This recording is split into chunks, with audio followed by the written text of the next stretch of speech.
friends, Ginny D here with another video about D&D class-inspired fashion aesthetics. Last month, I made a video where I put together some outfits out of my closet to represent how I think different D&D classes might dress in modern clothes. The basic premise is that I take a D&D class and I try and translate it into a fashion aesthetic, akin to recent style trends like cottagecore and dark academia. In the last video, I did wizard academia, druidcore, and barbarian grunge. If you haven't seen that video, you probably want to watch that one first, so I will link it in the cards and in the description. Today, I'm going to build on that idea by bringing you 3 new looks inspired by 3 new classes. Today's lineup is Ranger Core, Paladin Prep, and of course, Bard Core. After the last video, you guys said you wanted to see more of the process, so I'll be giving you a little more insight into that, and many of you also complained that they weren't D&D-y enough, which, like, you know, they're not supposed to be costumes. But I live to serve the whims of the internet, so I have tried harder. Please stop telling me that you're disappointed in me. All right, time to get aesthetic. First on the list is bardcore, a word that probably a million D&D nerds have separately invented. Now, the core suffix doesn't necessarily demand a certain style because aesthetics like cottagecore and metalcore could not be more different. But since bardcore is just such a perfect pun for hardcore, and since hardcore is really tied to the musical genre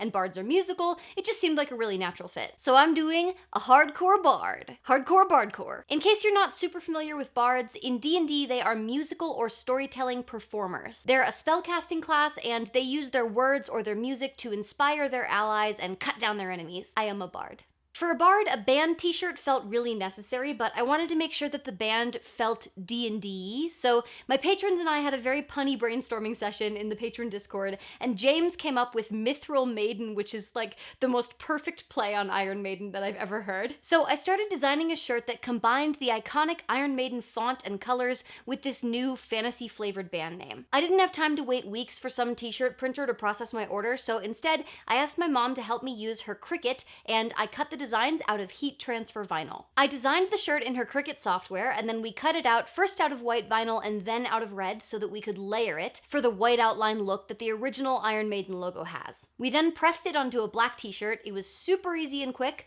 but some of the folks on Twitter expressed interest in this shirt, and just in case you do not have the means to make one yourself, I have also added the design to my Redbubble, and I will link it in the description. Of course, any bard worth their salt needs an instrument, and bardcore demanded something badass. Thankfully, my fiance Josh had a very brief phase where he thought he would learn to play the guitar, so we have had a red electric guitar sitting in storage for the entirety of our 9-year relationship. After that, it was just a matter of accessorizing, so I paired it with black leggings, some spiky shoes that I got at a thrift store once that are way too cool for me in everyday life, a leather jacket with a few D&D pins on it for flair, and a studded choker. I threw on some bracelets and went with a dark red wig and a black lip for ultimate gothy vibes. And with that, I became the kind of girl that my closeted bisexual teenage self just found attractive in a visual way, like not romantically. Girls are just like really pretty as an artist, aesthetically.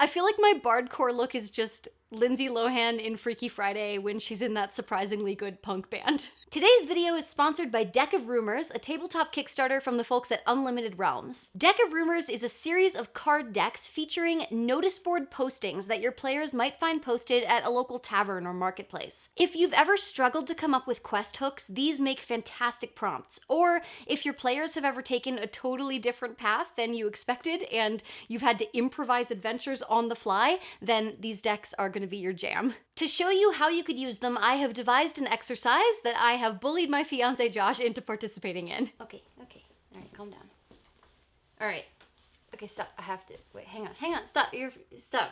Welcome to the show, Josh. I don't look good sitting on this ottoman. What do you mean? You just mean you look short? I look short. How's that better? Great. Here's how it's gonna work. Josh is gonna draw 3 random cards from these decks and read them to me, and then I'm going to improvise quests based on those 3 cards. Village gossip. What's the gossip? The mill is broken down again. We are Darn. currently waiting on repair supplies from out of town. Please bear with us whilst we resolve this issue. Okay, it turns out that it's because the miller's daughter has been murdering her potential suitors and milling up their bodies to dispose of the corpses. That's some pretty crazy gossip. Murder! Investigation underway regarding the stolen weapon from the town watch. Those with tips leading to the reclamation of the weaponry shall be rewarded. They find out that the weapons... Shut up, Cars. You tell them. They find out that the weapons were stolen by one of the 2 local blacksmiths in hopes that he will be hired to replace their weaponry and gain business. So it was just fraud the whole time. Fear the great black boar. Ooh, let's show them. I smacked your butt. That's inappropriate. If you pay attention and follow the right clues, you'll discover it's actually a weirboar, and that if you wait until the full moon ends, then it will turn back into a person, and maybe you can help them not be weirboar anymore.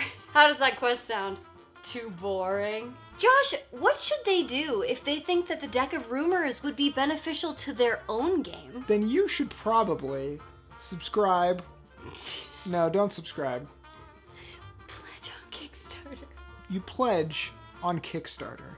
Wow, I guess I should put the link in the description in case they want to click through and learn more. You're dismissed. Alright, goodbye. Okay, bye. You're cute.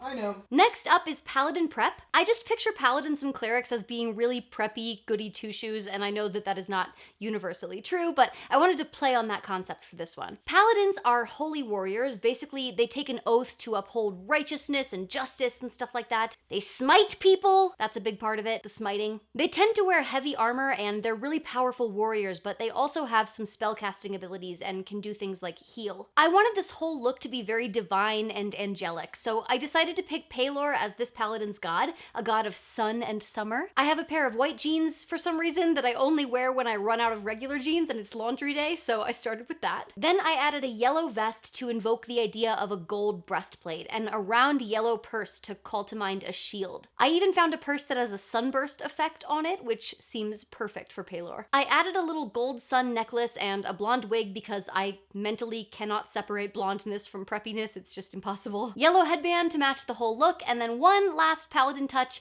I have a little sword letter opener, so I used that as a hair stick in her bun. So now she has armor and a sword and a shield.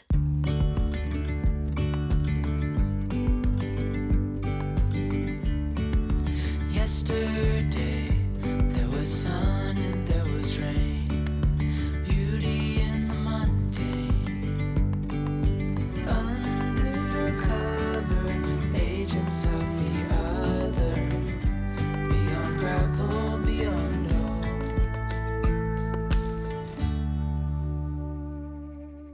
I look like if there were a Pelor equivalent of a Christian college, I would be on their brochure. Last but not least is Ranger Corps. Rangers in D&D are hunters and trackers. They're very connected to nature and often have a kinship with animals. It's really common for Rangers to be archers, so one of the ideas that my patrons and I came up with when we were brainstorming for this video was that instead of shooting arrows, a modern Ranger might shoot photos. My vision for Ranger Corps was an outdoor adventure photographer. I started planning the outfit around hiking boots and a camera. She needed a casual shirt, so I thought, why not put my newly found cricket skills to the test and create basically a D&D themed national parks shirt. I bounced around a few different location ideas and finally settled on Moonwood National Park in reference to the Forgotten Realms. We dug through Cricut's free image library and combined some different fonts and designs to create just a simple little shirt like the kind that you might buy at a national park gift store. I also wanted the Ranger to have a baseball cap, but of course that had to be themed for D&D too, so I came up with the idea of creating a pass without a trace hat, just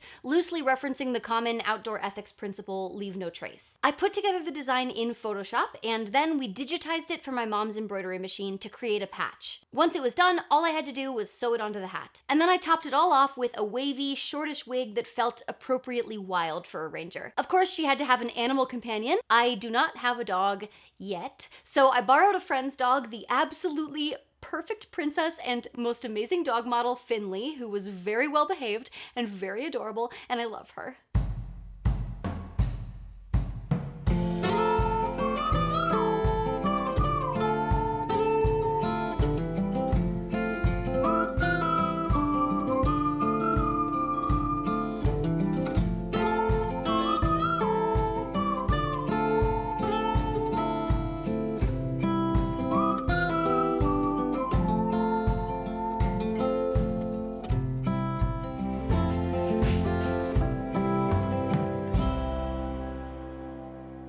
Finley's brother Jax was really jealous that she got to be a star and he didn't, but he is like the oldest, droopiest, grouchiest looking hound dog. I love him too, but perhaps he is not destined for the silver screen. And that's it! I hope you liked these looks. I hope they were D&D enough for you, internet overlords. Please spare me your wrath. By the way, today is the last day to pledge on my Patreon at the $35 deity tier if you want to be eligible for the annual calendar reward. If you pledge for September, October, and November, you will receive a deluxe edition of my 2021 pinup calendar along with all of the normal rewards. If you know you're going to want the calendar, you can look at it as a way to get a few months of Patreon membership discounted. I'll put the link to my Patreon in the description in case you would like to sign up or learn more.